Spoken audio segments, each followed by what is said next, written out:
Good morning, everybody. I was trying to switch over and make sure this is on all the screens so I can see comments, even though there haven't been many comments lately. That's the moment you do that. It's the very moment that you're not prepared for it. So there we go. We're ready. Woohoo! Happy Monday. We are going to read from the Kale letter today, and we're going to go through 7 life hacks that he stole from some of the most successful people in the world. And in no particular order, take time to actually think. This sounds stupid, but I noticed that every day I'd literally go. And the only time I'd stop and think was when I put my head on the pillow and was trying to sleep. You can imagine how bad sleep was. So I started planning out time for me just to go on a walk, grab coffee, and think. You can play inspirational music too. Sometimes that helps. Number 2, ask yourself, what would this look like if it were easy? Definitely the most important question I ask myself daily. Basically, the question, if used in the right way, allows you to stop working hard for no reason and cut right to the heart of the issue and take the easiest, most efficient path. For a detailed explanation how to use this tactic, that's a link to one of his other podcasts. Number 3, start living out the power rule. Once you deeply understand that everything in life follows this rule, everything will change for you. The rule is simple. 1% of your actions and decisions account for 99% of your results. This is true in everything from the most important business decision to your most flippant relationship. Once you learn to identify this, you will see it literally everywhere. Pretty much every letter I write daily has a concept buried in it somewhere. You should probably just subscribe. It's free. Number 4, procrastinate more. I don't like the word procrastinate, so I'm not going to agree to this one because of that word, but the principle of what he's saying I do agree with, but we'll explain that after I'm done reading this portion for you. He says, haha, you probably think this is bad advice. Be careful, though. It's just the world talking to you. And if you check out number 3, you'll realize that 1% of people live today totally different than the other 99%. And a lot of the time is the best decision to make is to do nothing. Wait, gather information, and then act at the last possible moment. And then he says, basically, this allows for 3 amazing things that you may not have understood before. 1, the problem will take care of itself. 2, even if it doesn't, when you do have to face it, that extra time and information allows you to solve it in half the time. And 3, even if it doesn't save you time, the fact is that now you must complete the task because you have waited so long and you work harder to find a better result. Now, I say this with a grain of salt because many of you readers are new entrepreneurs. And if you're starting, I don't want you to use this as a cop-out to be lazy. This is the best use once you've already made a lot of money and want to start living a good life. And I don't necessarily think that it needs to be waited on. You just need to differentiate between what's actual procrastination and what's actually you're just waiting to make a better decision on. And in reality, to make a better decision, you need to eliminate the emotions. And a lot of time that's what that period of waiting is that period to remove the emotions from you, from your heart, from your mind, so you can make a better decision for you and your business.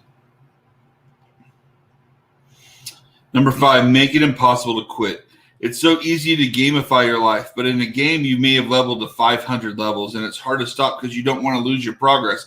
Even more addicting are games where money's involved. Put $1,000 into a slot machine and see what you mean.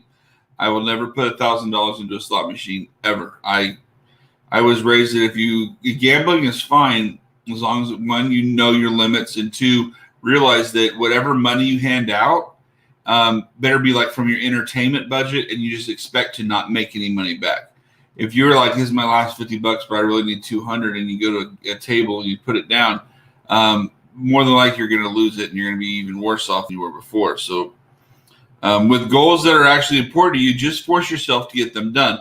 A perfect example of this letter. His goal is to write a book, become a #1 seller, become a thought-out leader, world-renowned speaker, write books from a balcony in Miami. Now, that's a big one and a difficult one.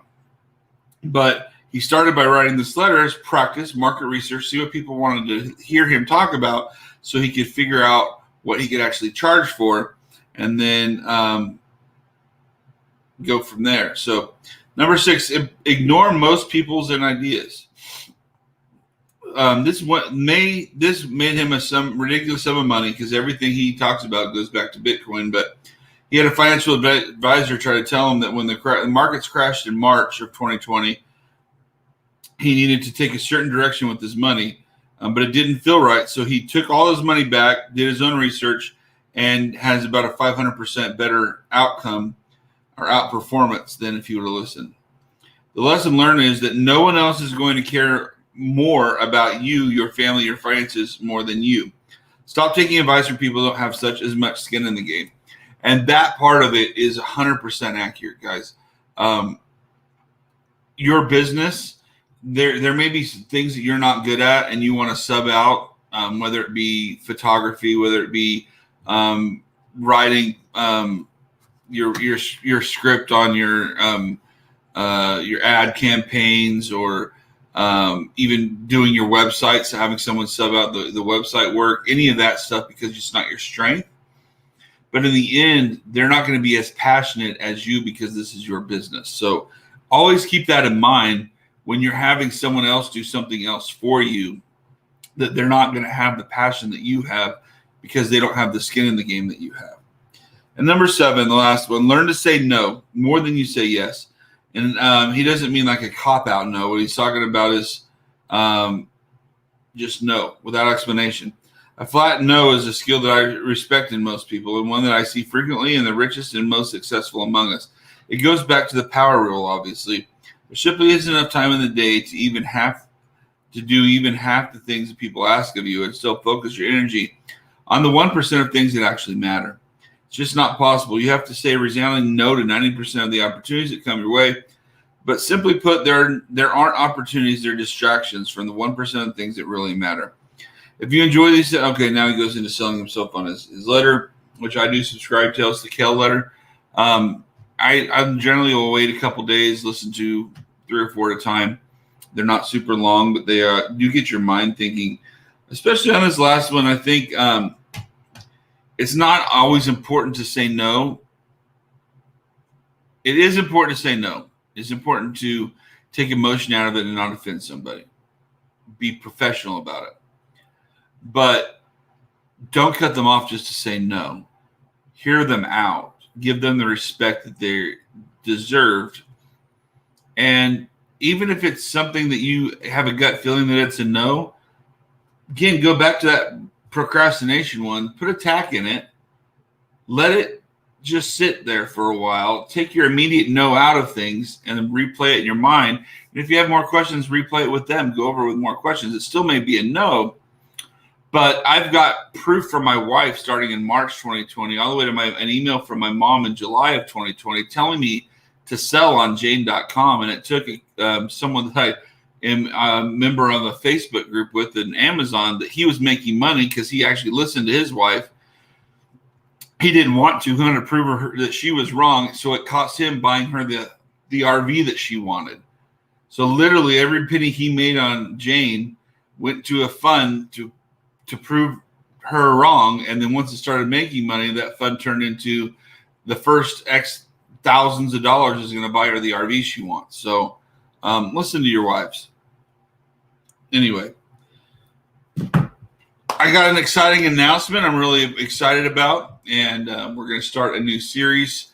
It's going to be a weekly Thursday series where I'm going to interview somebody who's a business owner. They're not always going to be Amazon, but they're going to be a small business owner. I'm going to have the same 18 questions. I'm going to ask them all the same, and then I will record it, edit it, and release it Thursday during this time. So Thursdays are going to be just a new video.